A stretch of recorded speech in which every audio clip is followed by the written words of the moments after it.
Assalamualaikum warahmatullahi wabarakatuh. Yang terhormat Ibu Siti Rugaya, MMAT selaku dosen mata kuliah Matematika Ekonomi. Di sini kami ingin mempresentasikan dengan tema pengaruh pajak terhadap keseimbangan pasar. Perkenalkan, nama saya Muhammad Rizky Ramadan dengan NIM 64251582. Perkenalkan, nama saya Naya Jahwa dengan NIM 64251324. Perkenalkan, nama saya Isa dengan NIM 64251765. Pengertian pajak. Pajak adalah iuran wajib yang dibayarkan oleh masyarakat kepada negara berdasarkan undang-undang tanpa memperoleh imbalan secara langsung. Pajak berfungsi sebagai sumber penerimaan negara untuk membiayai pengeluaran pemerintah dan pembangunan nasional.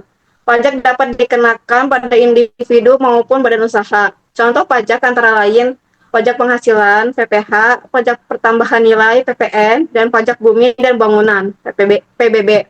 Pajak memiliki peran penting dalam menjaga stabilitas ekonomi dan pemerataan pendapatan masyarakat.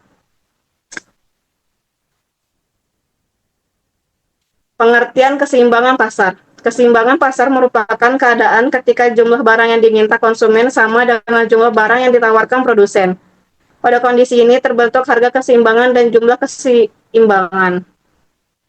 Keseimbangan pasar terjadi melalui interaksi antara permintaan dan penawaran. Jika harga terlalu tinggi, akan terjadi kelebihan penawaran. Sedangkan jika harga terlalu rendah, akan terjadi kelebihan permintaan. Titik keseimbangan pasar dapat berubah akibat faktor-faktor seperti perubahan pendapatan, biaya produksi, dan kebijakan pemerintah. Hubungan pajak dengan keseimbangan pasar. Pasar merupakan salah satu kebijakan pemerintah yang memengaruhi aktivitas pasar. Pengenaan pajak menyebabkan biaya produksi atau biaya penjualan meningkat. Kenaikan biaya tersebut menyebabkan produsen mengurangi jumlah barang yang ditawarkan. Akibatnya, kurva penawaran bergeser ke kiri sehingga titik keseimbangan pasar berubah. Perubahan tersebut berdampak pada harga dan jumlah barang yang diperjualbelikan. Selanjutnya ada perubahan harga dan jumlah barang setelah dikenakan pajak. Ketika pemerintah mengenakan pajak per unit barang, kurva penawaran bergeser ke kiri atau ke atas, sebesar nilai pajak. Akibatnya, harga yang dibayarkan konsumen meningkat. Harga yang diterima produsen menurun setelah dikurangi pajak. Sebagian beban pajak ditanggungkan konsumen dan sebagian lagi ditanggungkan produsen. Tergantung elastisitas permintaan dan penawaran. Contohnya, sebelum pajak itu harga keseimbangan itu 10.000 per unit. Jumlah keseimbangan itu 1.000 per unit. Dan setelah dikenakan pajak jadi 2.000 per unit. Harga yang dibayar konsumen jadi 11.000 per unit dan harga yang diterima produsen jadi 9.000 per unit. Jadi selisihnya 2.000 itu merupakan pajak yang diterima oleh pemerintah. Selanjutnya ada tadi kasus pengaruh pajak terhadap keseimbangan pasar. Fungsi permintaan suatu barang ditunjukkan oleh persamaan P sama dengan 15 dikurang Q. Mengenakan pajak sebesar 25% dari harga jual. Jadi hitunglah harga keseimbangan dari jumlah keseimbangan sesuai pajak. Jadi penyelesaiannya adalah penawaran sesudah pajak dengan T sama dengan 25% atau sama dengan 0 per 25. Jadi P itu sama dengan 3 plus 0,5 Q ditambah 0,2 P.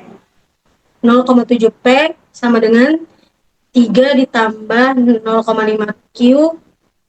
P sama dengan 4 ditambah 2 per 3 Q kurang Q sama dengan 6 tambah 1,5. Jadi keseimbangan pasarnya QD sama dengan QS 15 minus 15 kurang P tambah dengan 6 tambah 1, 5 P.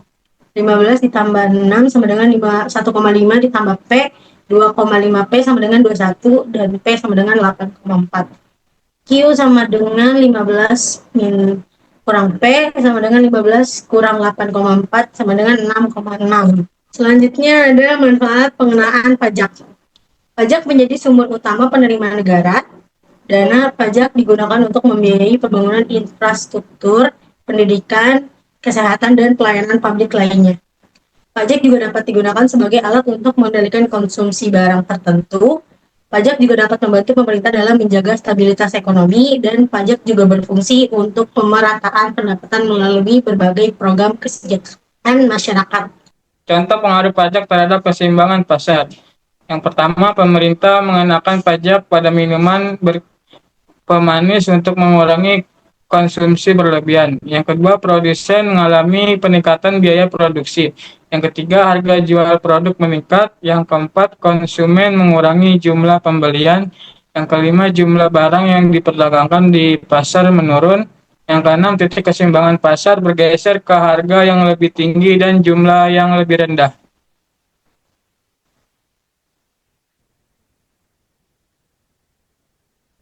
Pengaruh pajak terhadap keseimbangan pasar.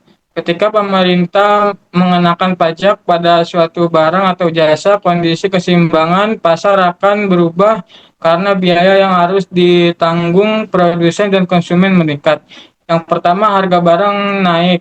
Pajak menyebabkan harga yang dibayar konsumen menjadi lebih tinggi dibandingkan sebelum pajak. Yang kedua, pendapatan produsen berkurang. Sebagian harga jual harus digunakan untuk membayar pajak sehingga pendapatan yang diterima produsen menurun.